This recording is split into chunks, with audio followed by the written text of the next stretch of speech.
ہر سال محرم میں شہادت سیدنا حسین رضی اللہ عنہ کا واقعہ تازہ ہو جاتا ہے اور کروڑوں مسلمان رنج اور غم کو محسوس کر رہے ہوتے ہیں۔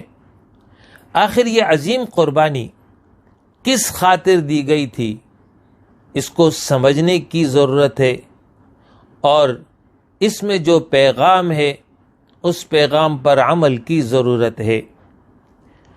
کسی مسلمان کے حاشا خیال میں بھی یہ بات نہیں آ سکتی کہ سیدنا حسین رضی اللہ عنہ نے یہ عظیم قربانی دنیا کے اقتدار کے لیے دی تھی۔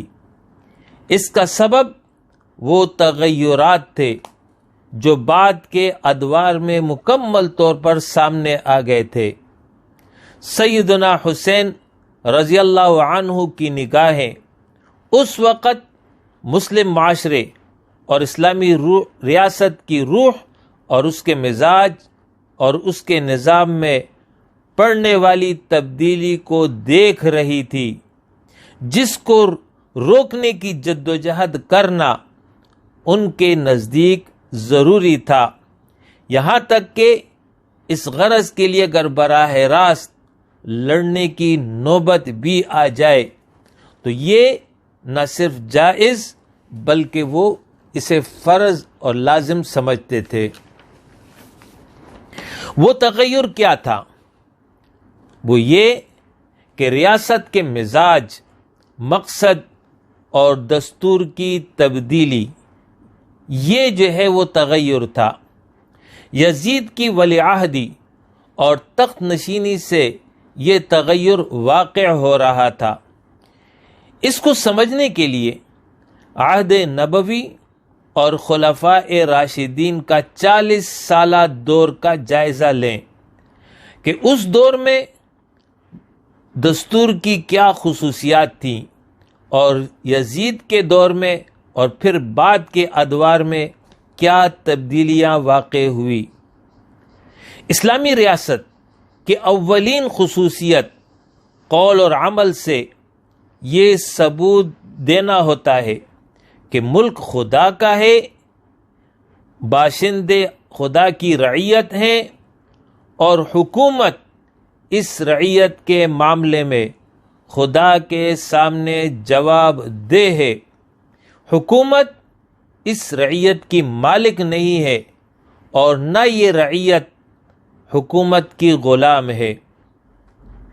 حکمرانوں کا اولین کام یہ ہے کہ اپنے گردن میں اللہ کی بندگی اور غلامی کا قلادہ ڈالیں، اور پھر ان کی یہ ذمہ داری ہے کہ رعیت کو اللہ ہی کے احکام کا پابند کریں۔ یہ اسلامی ریاست کی روح ہے، مزاج ہے۔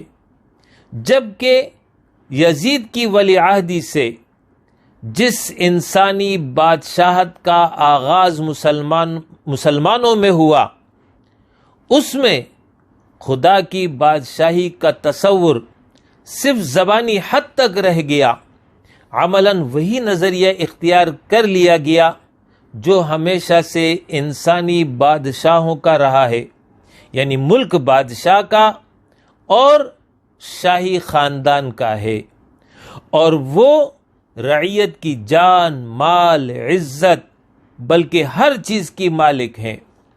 خدا کا قانون اگر ان بادشاہوں کے ادوار میں نافذ بھی ہوا ہے تو صرف عوام پر نافذ ہوا۔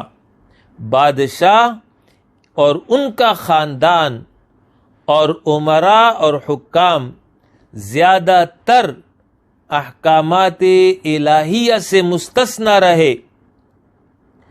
دوسرا یہ کہ اسلامی ریاست میں امر بالمعروف نہی عن المنکر کی ترویج ہوتی ہے، یعنی اسلامی ریاست کا مقصد اللہ کی زمین پر نیکیوں کا قیام اور اس کو فروغ دینا ہوتا ہے، برائیوں کو مٹانا ہوتا ہے، جبکہ بادشاہت کا راستہ اختیار کرنے کے بعد حکومت کا مقصد فتح ممالک تسخیر خلائق اور تحصیل خراج اور عیش دنیا کے علاوہ کچھ نہ رہا۔ اللہ کا کلمہ بلند کرنے کی خدمت ان بادشاہوں نے کم ہی کبھی انجام دی ہے۔ ان کے اور ان کے حکام کے ہاتھوں سے بھلائیاں کم اور برائیاں زیادہ پھیلی۔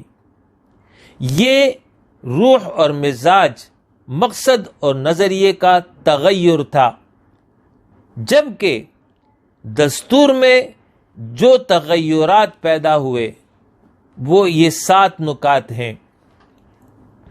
اسلامی دستور کے 7 نکات میں پہلا نکتہ آزادانہ انتخاب، یعنی اسلامی ریاست میں کوئی شخص اپنی مرضی سے اقتدار حاصل نہیں کرے، بلکہ عوام آزادانہ مرضی سے جسے چاہے منتخب کر لے۔ یہ اسلامی ریاست میں آزادانہ انتخاب رائج ہے، جبکہ بادشاہت میں اولین اقتدار کا حصول اور پھر جبری بیعت اور اس کے لیے تشدد کو اختیار کرنا، یہ جو ہے اس کو سہارا سمجھا گیا اور اس کے مطابق لوگوں سے جبری جو ہے اپنی بادشاہت کی بیعت کروائی گئی۔ دوسرا امتیازی خصوصیت اسلامی دستور کی وہ یہ کہ اسلامی ریاست شورا سے چلے گی، جو صاحب الرائے یعنی علم اور تقوی کے حاملین افراد، جس پر عوام کا اعتماد ہو، وہ افراد مشاورت میں حکومت کو مشورہ دیں گے۔ یہ اسلامی ریاست کا طریقہ کار ہے، جبکہ بادشاہت میں بادشاہ کے مقربین اس کی شورا کے رکن اور اس کی ہاں میں ہاں ملانے والے ہو گئے۔ تیسرا تغیر وہ یہ اظہار رائے کی آزادی۔ اسلامی ریاست میں عوام کو اظہار رائے کی مکمل آزادی تھی۔ امر بالمعروف نہی عن المنکر جیسے حکمرانوں کی ذمہ داری، ویسی ہی رعایا کی بھی ذمہ داری تھی۔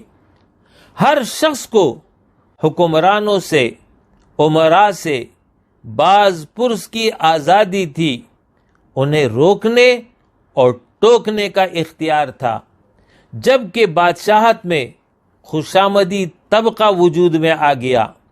حق بات کہنے پر پابندی لگ گئی، اب صرف ہاں میں ہاں ملانے کی اجازت تھی۔ چوتھا تغیر خدا اور خلق خدا کے سامنے جواب دہی۔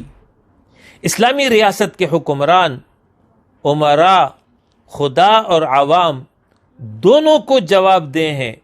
ہر وقت ان کا محاسبہ کیا جا سکتا ہے، جبکہ بادشاہت میں اس کا تصور بھی محال تھا۔ پانچواں تغیر بیت المال ایک امانت۔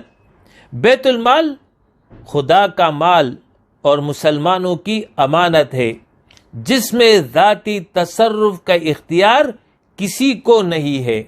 یہ اسلامی ریاست کے دستور کا اصول ہے، جبکہ بادشاہت میں بیت المال ذاتی ملکیت شمار ہوتا تھا۔ بیت المال میں آنے اور بیت المال سے جانے، اس کے پر کوئی روک ٹوک نہیں تھی، جائز اور ناجائز کا کوئی اہتمام نہیں تھا۔ چھٹا تغیر اسلامی دستور میں قانون کی حکومت، یعنی ریاست پر اللہ اور اس کے رسول کا قانون لاگو ہوگا، اور اس معاملے میں کسی کو کوئی استثناء حاصل نہیں۔ سربراہ سے لے کر عام فرد تک سب کے سب قانون کے پابند ہوں گے، جبکہ بادشاہت میں دوہرے قانون بن گئے۔ حکمرانوں، شہزادوں، امراء، حکام سپہ سالاروں ہی کے لیے نہیں بلکہ شاہی خاندانوں کے غلام اور کنیزوں کے لیے بھی الگ قوانین تھے. وہ اسلامی قوانین سے بالا تر ہو گئے. اسلامی قانون ہے تو وہ صرف رعایا کے لیے ہے. ساتواں تغیر حقوق اور مراتب کے لحاظ سے کامل مساوات.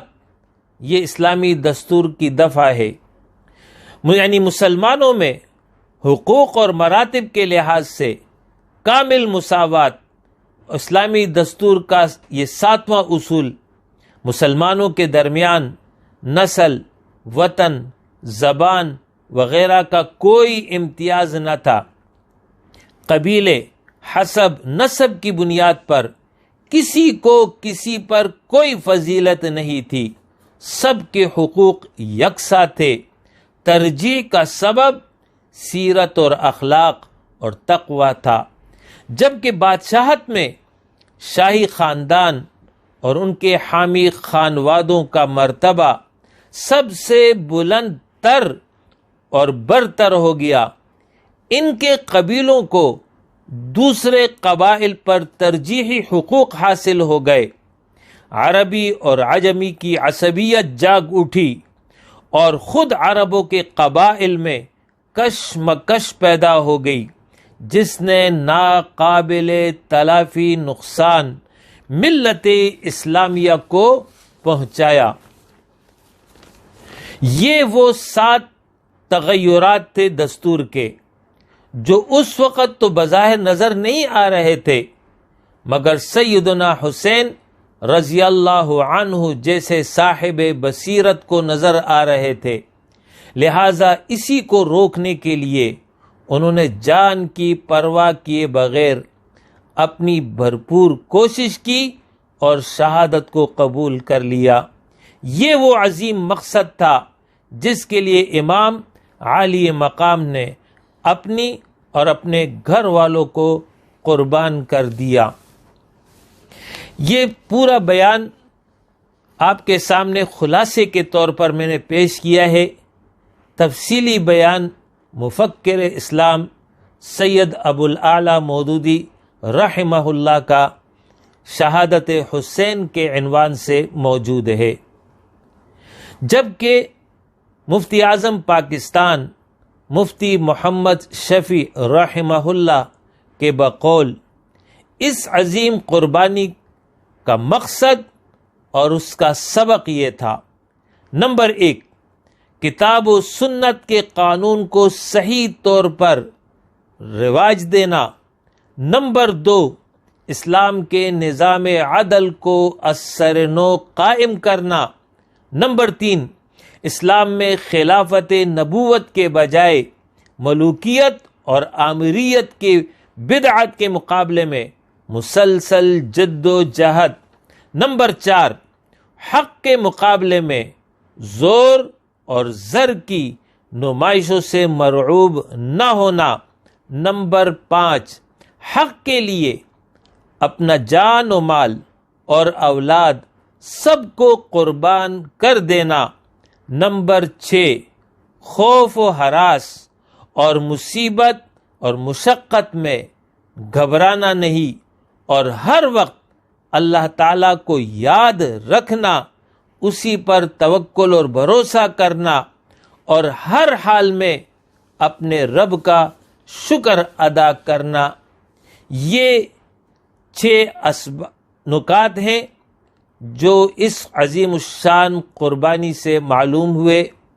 امت مسلمہ کے لیے پیغام یہ ہے کہ وقت کے یزیدیوں کے خلاف اسوہ حسینی کا کردار ادا کریں اور غلبہ اسلام، غلبہ دین، اقامت دین، خلافت اسلامیہ کے لیے اپنی طرف سے بھرپور کوشش کرے اور اس غرض کے لیے اگر قربان ہونا پڑ جائے تو قربان ہو جائے، لیکن مقصد کو فراموش نہ کرے. اقول قولی ھذا واستغفر اللہ لی ولکم ولسائر المؤمنین وآخر دعوانا ان الحمد للہ رب العالمین.